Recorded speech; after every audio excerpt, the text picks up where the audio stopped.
एक व्यापारी हजरत मूसा के पास आया और अर्ज करने लगा, ए अल्लाह के नबी, मेरा ऊंट हर वक्त रोता रहता है। मैं उसके लगातार रोने से बहुत परेशान हूँ। हजरत मूसा उस ऊंट के पास गए और नरमी से पूछा, तुम क्यों रोते हो? ऊंट ने जवाब दिया, हर रात जब मेरा मालिक सोता है तो मैं उसके बिस्तर के नीचे आग की लपटें देखता हूँ। मैं डरता हूँ कि कहीं वो आग मुझे अपनी लपटों में न ले ले। यह सुनकर हजरत मूसा ने व्यापारी से फरमाया, तुमने ऐसा कौन सा गुनाह किया है कि तुम्हारे नसीब में जहन्नुम लिख दी गई है? व्यापारी कुछ पल खामोश रहा, फिर आंखें झुकाकर बोला, मुझसे बहुत बड़ा गुनाह हुआ है। मैंने अपने भाई को कत्ल कर दिया था ताकि उसके माल पर कब्जा कर सकूं। आप मुझे बचा लीजिए। हजरत मूसा ने गुस्से में फरमाया, तुमने बहुत बड़ा जुल्म किया है। अगर वाकई तुम सच्चे दिल से तौबा करना चाहते हो तो फौरन अल्लाह से माफी मांगो और जो माल नाहक छीना है वह उसके वारिसों को वापस लौटा दो। व्यापारी ने सच्चे दिल से तौबा की और अपना सारा माल अपने भतीजों को सौंप दिया। भतीजों ने भी अल्लाह की रजा की खातिर अपने पिता के कातिल को माफ कर दिया। उसके बाद ऊंट ने कभी मालिक के बिस्तर के नीचे आग की लपटें नहीं देखी और न ही वह दोबारा कभी रोया।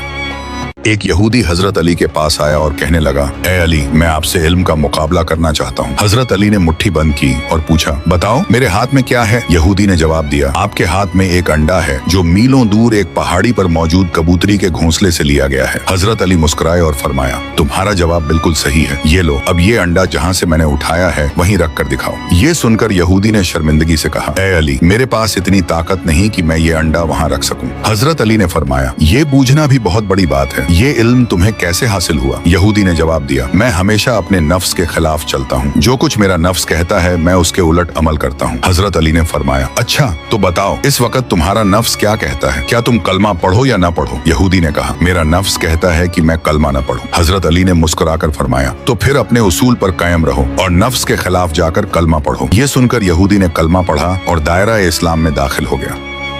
व्यापारी लंबी यात्रा के बाद थक कर चूर हो चुका था। वह एक पेड़ के नीचे बैठ गया और अपनी थैली से खजूरें निकाल कर खाने लगा। जैसे ही उसने एक खजूर की गुठली जोर से फेंकी, अचानक जमीन कांपने लगी और एक भयानक जिन्न प्रकट हो गया। जिन्न गुस्से से गरजते हुए बोला, ए इंसान, तूने मेरे बेटे को मार डाला है। जो गुठली तूने फेंकी वह सीधे मेरे बेटे के सीने में लगी। अब तू अपनी जान देकर इसका हिसाब चुकाएगा। व्यापारी डर के मारे कांपने लगा। उसने हाथ जोड़कर रहम की भीख मांगी, लेकिन जिन्न का गुस्सा कम नहीं हुआ। आखिरकार व्यापारी ने विनती की, मुझे सिर्फ 1 साल की मोहलत दे दो ताकि मैं अपने कर्ज चुका सकूं और अपने परिवार से विदाई ले सकूं। मैं वादा करता हूं 1 साल बाद इसी पेड़ के नीचे लौट आऊंगा। तब तुम चाहो तो मेरी जान ले लेना। जिन्न कुछ पल सोच में डूबा रहा, फिर गरजते हुए बोला, ठीक है 1 साल, लेकिन अगर तू अपने वादे से मुकरा तो मैं सिर्फ तुझे ही नहीं तेरे पूरे कबीले को तबाह कर दूंगा। यह कहकर जिन्न अचानक गायब हो गया। व्यापारी आश्चर्य और भय से देर तक वहीं खड़ा रहा। 1 साल बाद अपने वादे के अनुसार व्यापारी फिर उसी पेड़ के नीचे आ पहुंचा। वह मौत को स्वीकार करने के लिए तैयार था। उसी समय दूर से एक दरवेश आता दिखाई दिया और उसके साथ 2 काले रंग के कुत्ते भी थे।